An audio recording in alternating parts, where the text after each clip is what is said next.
Hi, welcome to my channel. Raghav weight loss 30 day சேலஞ்சில் இன்றைக்கி 14வது நாளாக ஸ்டார்ட் பண்ணுறாரு. அவரோட வெயிட்டை செக் பண்ணி பார்க்கும்போது 60 கிலோ 700 கிராம் இருக்கார். இதை ஃபஸ்ட்டு நான் நோட்டில் என்ட்ரி பண்ணிக்கிறேன்.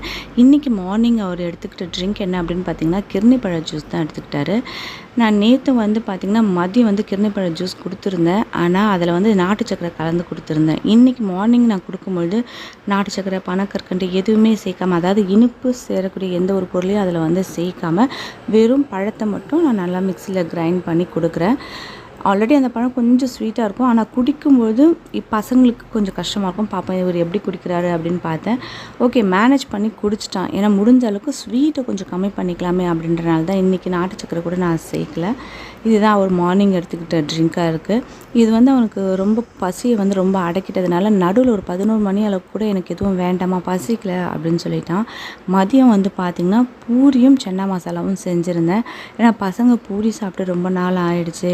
ஏன்னா எண்ணெயில் கலந்த ஐட்டம் அப்படின்னு வெயிட் லாஸ்க்கு தேவையா அப்படின்னு நம்ம நினைப்போம். சரி, ஒரு நாள் செய்கிறதுனால ஒன்றும் தவறு கிடையாது. ஏன்னா கூட நான் மைதா சேர்க்கல, இது சிறுதானிய சப்பாத்தி மாவில் தான் நான் பூரி போட்டிருந்தேன். அதனால பூரியும் சென்னா மசாலாவும் கொடுத்துருந்தேன். ஆனால் அவன் சாப்பிட்றதுக்கு முன்னே இல்லைம்மா பூரி சாப்பிட்டா வெயிட் ஏறுமா அப்படிலாம் கேட்டான். 2 பூரி போதும் அப்படிலாம் சொன்னான். நான் சொன்னேன், இல்லை தம்பி, ஒரு நாளைக்கு சாப்பிட்றனால ஒன்றும் பிரச்சனை கிடையாது, நீ விருப்பப்பட்டு சாப்பிட்றது தானே, நீ சாப்பிடுப்பா அப்படின்னு சொல்லிட்டு ஒரு 4 பூரியும் சென்னா மசாலாவும் வச்சு கொடுத்துருந்தேன். அதுதான் மதியம் சாப்பிட்டாரு. அது சாப்பிட்டு திரும்பவும் பார்த்திங்கன்னா ஈவினிங் அவருக்கு பசியே எடுக்கலம்மா எனக்கு அப்படின்ட்டார். அதனால் நைட்டு சப்பாத்தியும் சென்னா மசாலாவும் வச்சு கொடுத்துருந்தேன். ஏன்னா மதியம் ஒரு வேளை போதும் பூரி அப்படின்னு சொல்லிட்டு நைட்டு சப்பாத்தி சுட்டு சென்னா மசாலா வச்சு கொடுத்துருந்தேன். அதுதான் மதியம் அவர் எடுத்துக்கிட்டாரு. நார்மலாக பொங்கல் பூரிலாம் சாப்பிட்டா அடுத்து பசிக்கிறது கொஞ்சம் லேட்டாக தான் ஆகும் நமக்கு. அதுவும் பூரி ஆயில் ஐட்டம். ஆனால் பசங்க நான் பூரி வேண்டாம் அப்படின்னு சொல்லி நான் தான் சரி பரவாயில்ல, உங்களுக்கு பிடிச்ச பொருள் ஒரு நாள் வீட்டில் செஞ்சு தரனால தப்பு இல்லை அப்படின்னு சொல்லிட்டு செஞ்சு கொடுத்துருந்தேன். அதனால தான் அவருக்கு நடுவில் பிரேக்குக்கு எந்த ஒரு ஜூஸோ பழமோ எடுத்துக்காத அளவுக்கு அவர் நைட்டு தான் சாப்பிட்டாரு. நைட்டு கூட பார்த்திங்கன்னா பசிக்கல, நாங்களாக தான் சப்பாத்தி சுட்டு கொடுத்தோம். ஏன்னு பார்த்தீங்கன்னா ரொம்ப லேட் நைட் சாப்பிட்டா கஷ்டமாயிடும் அப்படின்றனால தான் ஒரு 6:45 செஞ்சு கொடுத்தோம். அதனால தான் அவர் சாப்பிட்டாரு. ராகவ், உங்கள் வெயிட் லாஸோட இன்றைக்கி எத்தனாவது நாள்? 14. ஓகேவா? 14 நாளாக நீங்கள் இது பண்ணிகிட்ருக்கீங்க. ஆனால் எடை ஏறுது இறங்குது. ஆனால் நம்ம ஒர்க் அவுட் இன்னும் ஸ்டார்ட் பண்ணவே இல்லை. அது கரெக்டு. ஸ்டார்ட் பண்ணலான்ற எண்ணம் இருக்கா இல்லையா? கொஞ்சம் ஒல்லியானே ஸ்டார்ட் பண்ணணும்னு சொன்னேன். ஒல்லியா ஆனனாலே ஒர்க் அவுட் பண்ணணும்லப்பா. கொஞ்சம் ஒல்லியானா. சரி, ஓகே. Morning drink குடிச்சிங்களா? எப்படி இருந்தது? நல்லா இருந்ததுங்களா? அப்புறம் மதியம் என்ன சாப்பிட்டீங்க நீங்கள் இன்னைக்கு?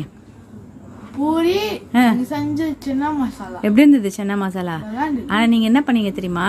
நீங்கள் அது மாதிரி தான் பண்ணுவீங்கன்னு சொல்லிட்டு நான் கொஞ்சம் நசுக்குன மாதிரி தான் நான் அந்த சென்னாவை இது பண்ணேன். அப்படி இருந்தோம் முழுசாக இருக்க சென்னாவெல்லாம் அக்கா தட்டில் தூக்கி வச்சிட்டிங்க. அது உடம்புக்கு எவ்வளோ ஸ்ட்ரென்த்து தெரியுமா?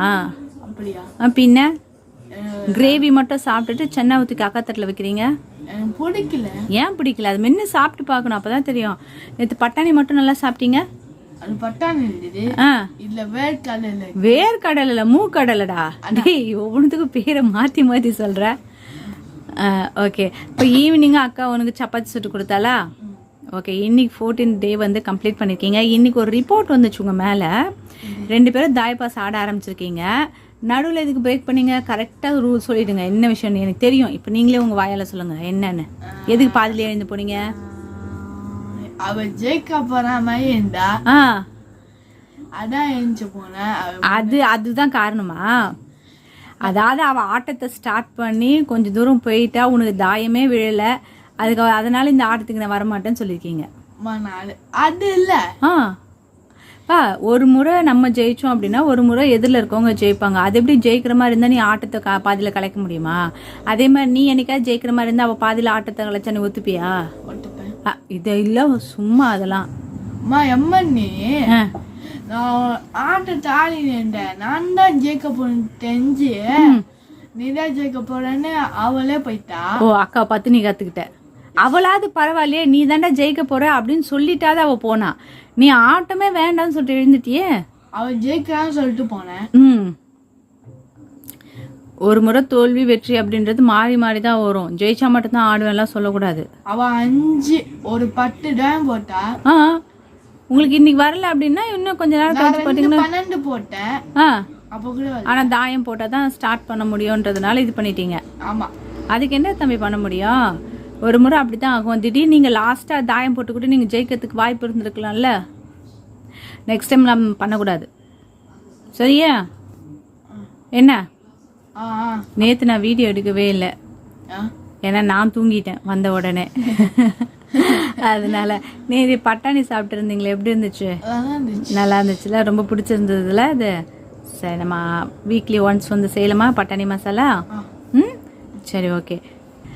ஆமாம், இன்னையோட 3வது நாள் உங்கள் அக்கா டெய்லி கிளாஸ் எடுக்கிறாள், எப்படி எடுக்கிறா? நல்லா எடுக்கிறா. நான் சிஸ்ட் போவேன்ல, ஆமாம், அப்போ நான் முன்னாடியே படிச்சுதான் நினைக்கிறேன். சிஸ்ட் புக்கெல்லாம் கொடுப்பாங்க, அப்போ படிக்கலாமே. ஏன்பா நீங்கள் அதுக்குள்ளே 1.5 மாதத்துக்குள்ளே மறந்துடுவீங்கடி தம்பி. அதுக்கு தான் கொஞ்சம் கொஞ்சம் ஞாபகம் வச்சுக்கலாமே அப்படின்ட்டு. எடு இப்போ அக்கா சொல்லி கொடுக்குறதுலாம். ஏன் 5th 6th போகிறதா இருந்தால் 5th புக்கு பார்க்க மாட்டீங்க? இந்த 1 இயர் இதானே படிச்சிங்க. அப்போலாம் 5th புக்கை ஃபுல்லாக படிக்கணும்னு சொல்கிறீங்க. ஆமாம், அப்போ தான் தரவாக இருக்கும். 6th போகும்போது கொஞ்சம் ஈஸியாக இருக்கும். நீங்கள் திடீர்னு மறந்துட்டீங்கன்னா நான் சயின்ஸ் எக்ஸாம் 50 மார்க்ஸ் கொடுக்குறேன், அந்த மாதிரி. சப்போஸு நீங்கள் இந்த 2 months லீவில் ஜாலியாக வீட்டில் விளையாடிட்டு டிவி பார்த்துட்டு ஃபோனை பார்த்துட்டு இருந்துட்டு ஸ்கூலுக்கு போகும்போது மறந்துட்டீங்கன்னா என்ன பண்ணுறது? அதனால தான் கொஞ்சம் கொஞ்சம் ஞாபகம் இருக்கட்டுமே அப்படின்றதுனால படிக்க சொல்கிறது. அது உங்களுக்கு கஷ்டமாக இருக்கா? இல்லை இல்லை, அப்புறம் கொஞ்சம் கொஞ்சம் ஞாபகம் வச்சுக்கணும் நீ தம்பி. அக்கா உங்களுக்கு எவ்வளோ இதுவாக சொல்லித்தரா. இப்போ நெக்ஸ்ட் இயர் அக்கா +2 போயிட்டா அப்படின்னா உங்களுக்கு அது மாதிரி சொல்லிலாம் தர முடியாது. அதனால் அந்த வாய்ப்பு நீ பயன்படுத்திக்கணும், சரியா? என்ன சிரிப்பு, இதுலேருந்தே தெரியுது நீ என்ன பண்ணுறேன்னு. அது +2 போயிட்டா நல்லா இருக்குமா? ஏன் சொல்ல மாட்டேன்? அப்போ தான் தெரியும் நமக்கு அக்கா சொல்லி தரலையே அப்படின்ட்டு ஃபீல் பண்ணுவேன். நான் பண்ண மாட்டேன். வரேன். சரி, ஓகே. இன்னைக்கு நம்ம டயட்டை கம்ப்ளீட் பண்ணியிருக்கோம். இன்னைக்கு நமக்கு வீடியோ கம்ப்ளீட் பண்ணிடலாமா? என்ன சொல்லணும்? சப்ஸ்கிரைப் பண்ணுங்க, கமெண்ட் பண்ணுங்க, ஓகே, தேங்க்யூ.